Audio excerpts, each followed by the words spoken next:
mantap.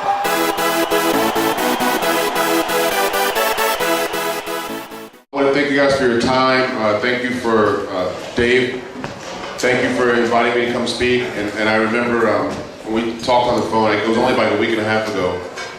And I don't even remember what I told him now, but I talked about all the football players, some of the teammates that I had. The ones that were wrestlers were always a little bit different. One of my a fellow draftmate of mine, I was in the 1996 draft, Ray Lewis was I think a 2 or 3 time 4A state wrestling champion in Florida at 189 pounds his senior year. And everyone knows the kind of leverage that Ray Lewis plays with. I was born in Cameroon. Cameroon is a country in West Africa about the size of California. And came to the States when I was 5 years old, growing up in Washington, D.C. And for some of you kids who have ever been picked on, there was no bullying rules back then. And it was kind of a free-for-all. You know, you have an accent and you sound differently than everyone else. Kids are going to kind of make fun of you. So sometimes I got in fights, and sometimes, you know, those kind of things happen. But I was fortunate to be drafted by what I consider is a blue-chip franchise, the New York Giants. There's only a couple original franchises, and the New York Giants are one of them. And had the pleasure of playing with some great players, some great teammates. Michael Strahan, Jesse Armstead, Jason Sehorn, Amani Toomer and I were in the same draft class. I blocked for Tiki Barber. I always call those the ugly years when I was with the Giants because he had a little bit of a fumbling problem back then. And I don't know if any of you fans remember Tiki fumbling problems. But it was May 31st, 2002. The phone rings. Pick up the phone. Hello? Hey, Roman, what are you doing right now? I said, who's this? This is John Gruden, and I want you to come help us win a Super Bowl. You want to win a Super Bowl? That's just how he talks. How Coach Gruden talks on television, how he is in the meeting room, how he's on the field.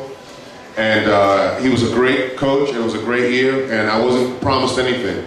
You know, being a 3rd-round pick and a big-time free agent to go to Cleveland. Jeff talked about, you know, leaving your pride behind and what you've accomplished. You know, walking in the Tampa Bay Buccaneers with 15 Pro Bowlers on the team and not guaranteed a starting position. I worked my way to the starting lineup, and that year we won the Super Bowl, and it was a great year. And a lot of people, you know, see the ring. I know some of you kids are taking pictures with the Super Bowl ring, and people always ask me about what was the most important thing, what was the biggest thing about winning the Super Bowl, what was that year like? And I never focused on the game because the game was a blur. The confetti and the cameras, and I couldn't find my helmet. Somebody moved my helmet before the game, and I was nervous because I always put my helmet in the same spot. But you know, in the Super Bowl, the big game, they would have all these extra helpers around, and they moved my helmet, and I finally found it right before kickoff. Luckily, it also would have been an ugly game for me. I just remember the process, and I think life is a process. We're putting our kids through a process. You know, we wanted our kids to be successful because we've been through a process ourselves, and sometimes as parents, right, we want our kids to succeed. Failure is a part of that process. I had some failures growing up, adversity, being a different kid, having the accent. All those things were a part of that process. So when Celine Dion, when I stood on the 40-yard line, from here to that wall, and Derek Brooks was one side and Warren Sapp was the other side, and my heart's about to pound out of my chest, and Celine Dion singing God Bless America, or the national anthem. That whole process from being a kid flashed right in front of me in about 90 seconds. It was like a movie, just all those flashes, like whoosh, whoosh, like 3rd grade, whoosh, 5th grade, whoosh, high school, college. Everything was a process. And I really want to just salute all the parents in this room that have gone through the process, and I have 2 boys myself, a 5th grader, a 2nd grader. You know, sometimes we want our kids to kind of make the successes that we didn't have as parents, so we want to fix some of our problems through our kids, and that's not always a bad thing. I don't want my sons to grow up how I grew up, you know, grew up in an urban environment. I saw a lot of things that I probably don't want my kids to see, but I'm glad I live in a good environment. I'm glad I'm able to speak to you guys.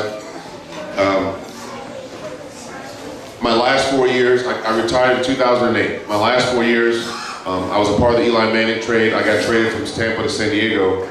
And those were great years. I got injured my 2nd year, so my last couple of years I was more of a mentor, leader on the team, but I got a chance to be around a gentleman by the name of Marty Schottenheimer, who was a great leader. I blocked for what I thought, there's only 2 running backs in my era that I thought were the best running backs I'd ever seen. Barry Sanders and LaDainian Thompson.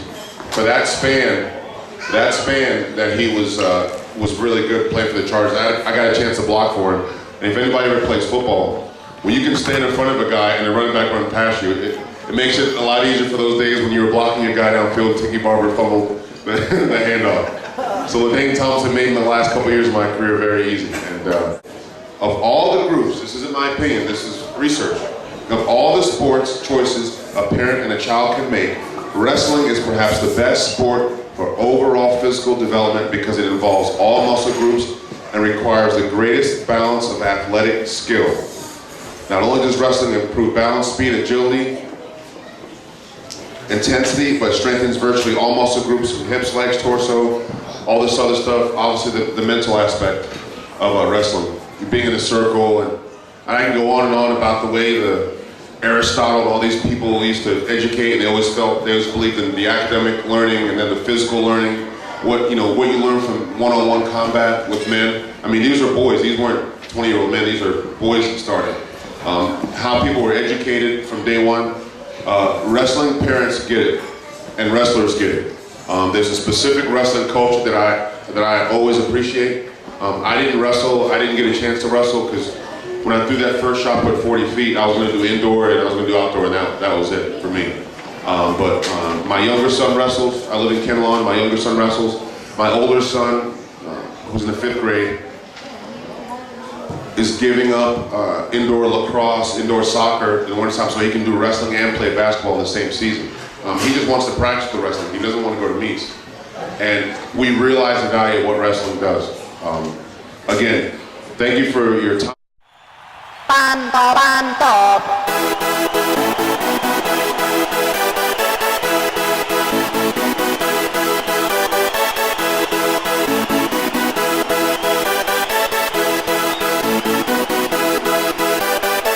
Y'all ready for this?